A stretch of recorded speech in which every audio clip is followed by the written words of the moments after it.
ಮೂಡಾ ಕೇಸ್ಗೆ ಸಂಬಂಧಪಟ್ಟ ಹಾಗೆ ಮುಖ್ಯಮಂತ್ರಿ ಸಿದ್ದರಾಮಯ್ಯ ಅವರ ಪಾಲಿಗೆ ಇವತ್ತೊಂದು ರೀತಿ ಬಿಗ್ ಡೇ.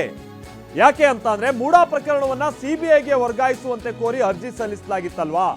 ಸಿಬಿಐ ತನಿಖೆ ಕೋರಿರುವಂತ ಸ್ನೇಹಮಯಿ ಕೃಷ್ಣ ಅವರ ಅರ್ಜಿ ಈಗ ವಿಚಾರಣೆ ಆರಂಭ ಆಗಿದೆ. ಮಣೀಂದರ್ ಸಿಂಗ್ ಅವರು, ಸ್ನೇಹಮಯಿ ಕೃಷ್ಣ ಅವರ ಪರವಾದಂತ ವಕೀಲರು ಮಣೀಂದರ್ ಸಿಂಗ್ ಅವರು ವಾದ ಶುರು ಮಾಡಿದ್ದಾರೆ ಅನ್ನುವಂಥದ್ದು ಗೊತ್ತಾಗ್ತಾ ಇದೆ. ಹೈಕೋರ್ಟ್ನ ಏಕಸದಸ್ಯ ಪೀಠದಲ್ಲಿ, ಧಾರವಾಡ ಪೀಠದಲ್ಲಿ ಈಗ ವಿಚಾರಣೆ ಆರಂಭ ಆಗಿರುವಂಥದ್ದು. ನ್ಯಾಯಮೂರ್ತಿ ಎಂ ನಾಗಪ್ರಸನ್ನ ಅವರಿಂದ ಈಗ ವಿಚಾರಣೆ ಶುರುವಾಗಿದೆ. ಸಿದ್ದರಾಮಯ್ಯ ವಿರುದ್ಧದ ಮೂಡಾ ಕೇಸ್ಗೆ ಸಂಬಂಧಪಟ್ಟಾಗೆ ಇದನ್ನ ಲೋಕಾಯುಕ್ತ ತನಿಖೆಗೆ ವಹಿಸಲಾಗಿದೆ.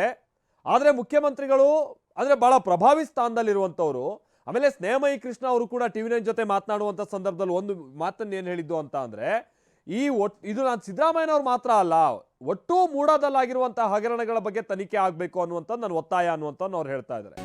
ಅವ್ರೇನ್ ಹೇಳ್ತಾ ಇರುವಂಥದ್ದು ಅಂತಂದ್ರೆ, ಈ ಪ್ರಕರಣದಲ್ಲಿ ಎಲ್ಲರೂ ಪ್ರಭಾವಿಗಳಿದ್ದಾರೆ. ಎರಡೂ ಕಡೆ ವಕೀಲರಿಗೆ ಹೈಕೋರ್ಟ್ ಸೂಚನೆಯನ್ನ ಕೊಟ್ಟಿದೆ ಅನ್ನುವಂಥದ್ದು ಗೊತ್ತಾಗ್ತಾ ಇದೆ. ಏನಂತ?